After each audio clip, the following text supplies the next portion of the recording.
Yeah, you're reading this right. The Montreal Canadiens have just edged the Washington Capitals. Oh yeah, baby. Now, I said in the last video, in fact, we can go over to that last video right here. It was this one. Montreal, Detroit, my second and third favorite teams had themselves a game. So after talking about the Vancouver Canucks and how much they stunk against the Carolina Hurricanes, a Canes team that had played 5 games in 7 days, was on the second half of a back-to-back and was starting Dustin freaking Tokarski for the Vancouver Canucks to lose that game 2-0 via a shutout, and for me to ignore my second and third favorite teams and their games because of it.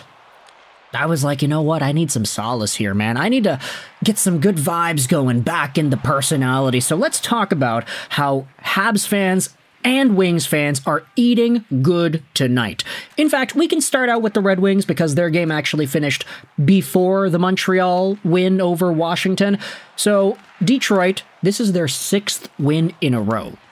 And when you think about the headlines, yeah, guess what? Patty Kane did indeed have a big hand in this win for Detroit.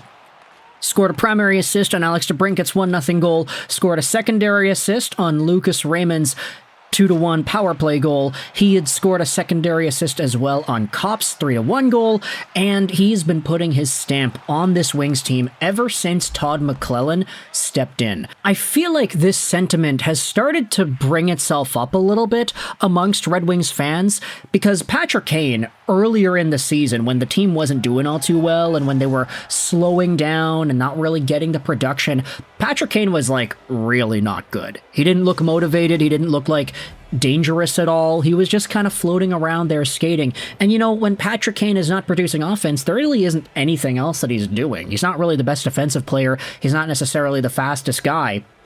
But the second Todd McLellan came in here, new system in place, play freaking hockey, we know how it goes. Patty Kane has been a man possessed. If we take a look at his game log, actually, I probably should have had this open earlier, but Patrick Kane is riding such a high point streak. 2 points against Washington, 1 against the Pens, 2 against Columbus, 2 against Winnipeg, 1 against Ottawa, and now another 3 today against Chicago. Patrick Kane has been on fire. And at this point, if the Wings slowly start to creep back into the playoffs, who knows if this guy's even going to get traded? Is that an opportunity here? Is that a possibility? Or are the Wings going to say, screw it, we're going to use Kane on our team because he's working in the system, he's getting points, and he's setting up beautiful goals like Alex DeBrincat. You talk about duos, right? DeBrincat-Kane, that's a duo.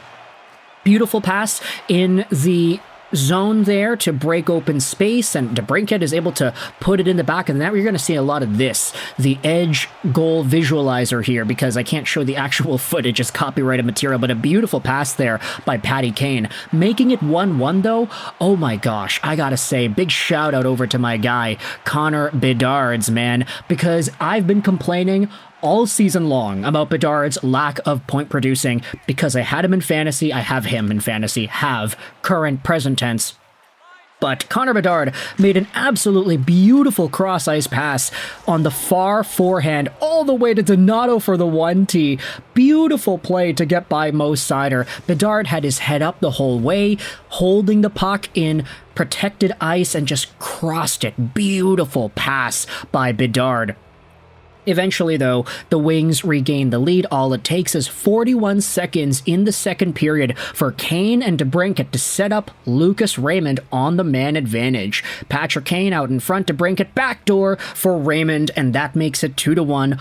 Look at the points, man. Raymond with his 17th on the year, DeBrincat's 17th assist, Kane's 15th assist. In the third period, you saw Patty Kane getting in there too. Albert Johansson scored his first goal on the season, so nice to see the young guys getting involved. It wasn't even just Johansson, it was Johansson and Kasper. And then Kasper at the end there, empty net goal. Now, I will say, in one of my many fantasy leagues, the guy I'm playing in a very tight matchup has Toivo Teravainen, and I was very disappointed to see the Wings give up 2 Teravainen goals in quick succession there, because now I'm losing that one matchup out of my 8. But still, the Wings came out on top, their 6th win in a row, fan-freaking-tastic. Todd McClellan is doing some fantastic work, so is Patrick Kane. Let's shift our gears over to Montreal, going out there with their 9th win in 11 games against one of the best teams in the league in Washington. Washington just beat Vancouver in OT, and now playing off against the Habs, it is none other than Captain Nick Suzuki who gets the game-winning goal. Praise be, because I have Lane Hutson on that same fantasy team, which is opposing Toivo Teravainen. So I'm super happy to see the Canadiens guys come out on top here, but ultimately Jakob Chychrun starting things out, his 12th goal on the year. Yeah, that's right, Jakob Chychrun, a defenseman, has 12 goals on the year. He's been a goal-producing machine, and even in the Vancouver game, I noticed the guy gets pucks to the net, he shoots a lot, he's one of the stronger offensive defensemen when it comes to just scoring goals, and this is what got everything started just 2 minutes into the frame. Look at that drag and snap right by Jakub Dobes, who, by the way, gets the dub here, so he is still on his hot streak. Cole Caulfield, though, makes it 1-1 in the second period. All it takes is 5 minutes there for Guhle and Slavkovsky to set things up for Cole. Good takeaway there by Guhle over to Slav. He goes backdoor, and Caulfield is there.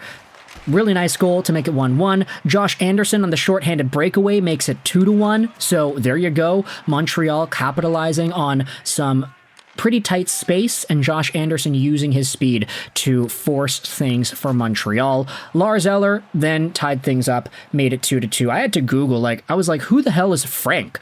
Frank E. Frank? Who's that guy?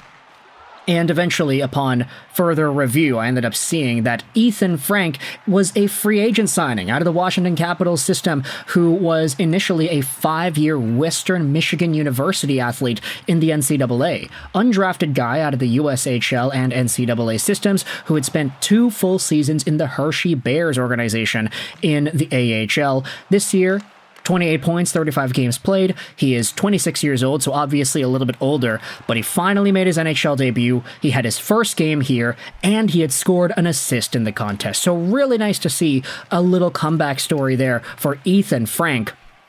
But in overtime, it is Suzuki from Caulfield and Hudson who makes it 3-2. Take a look at the turnover right there. Caulfield goes across to Nick Suzuki, walks in on goal, centering pass, the rebound back out for Suzuki, and he scores. Caulfield puts the puck in the back of the net afterwards too, because we didn't realize it was a goal, but 3-2 is the final here for Montreal. They edge out the Capitals, and they win yet another one. Lots of good vibes, man. This is why I like cheering for multiple teams. You can exhibit happiness even when your primary team lets you down really hard. So for Detroit and Montreal, let me know your thoughts in the comments section below about both of these teams and their games. I will say this really isn't the best business decision, quote unquote, for me to go out there and make a dual split video about Montreal and Detroit games, especially considering the time zone, because right now it's 7 p.m. PST. These games are over, and these fan bases for Montreal and Detroit are living in a time zone where it's already 10 p.m. So probably the lifespan for these videos isn't going to be too long, but I wanted to get some good content out there, or good content. I don't know if it's good content, but some good vibe content out there to talk about some of these teams, especially since I know Habs fans and Wings fans are probably super hyped about these results. So yeah, I spent my day watching the Canucks blow it against Carolina and Tokarski, but for Montreal and Detroit, they're giving me some happiness and things to cheer for here. So let me know your thoughts in the comments section below about the Canadiens beating the Capitals 3-2 in overtime. What are your thoughts on Patty Kane popping off against his old team in Chicago 5-3? Kane, of course, with 3 points. The young guys are getting involved in Detroit. Lane Hudson's getting more points in Montreal. Let me know your thoughts in the comment section below. I hope you enjoyed this video. And bye.